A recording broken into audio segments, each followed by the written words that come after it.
মঙ্গলবার বেলা 11টার কিছু পর বিকট শব্দে টিউব থেকে ছুটে যায় মিসাইল, যা 4 মিনিটের মধ্যে 120 কিলোমিটার রেঞ্জে গিয়ে আঘাত আনতে সক্ষম হয়। এর ঠিক 10 মিনিট পর টিউব থেকে ছোড়া হয় দ্বিতীয় মিসাইল। এভাবে সেনাবহরযুক্ত নতুন টাইগার মিসাইল সিস্টেমের সফল ফায়ারিং হয়। সাগরের সামনে বিশাল বালিয়াড়িতে রাখা 30 টন ওজনের ট্রাক ও রকেট লঞ্চার, যার উপর রয়েছে দুটি টিউব। প্রতিটি টিউবে লোড করা হয়েছে টাইগার MLRS। সেনাবাহিনীতে নতুন সংযোজিত হয়েছে তুরস্কের তৈরি টাইগার মিসাইল সিস্টেম। কয়েক দফায় প্রশিক্ষণের মাধ্যমে যা সফল ফায়ারিং করা হয়।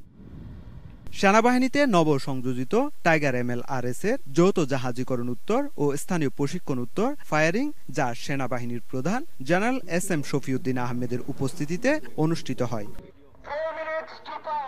প্রথমবারের মতো দেশের মাটিতে 120 কিলোমিটার রেঞ্জের ক্ষমতা সম্পন্ন টাইগার MLRS এর ফায়ারিং অনুষ্ঠিত হয়েছে বলে জানান সেনাপ্রধান। আমাদের ফোর্সেস গোল অর্জনের জন্য এটা কিন্তু আমাদের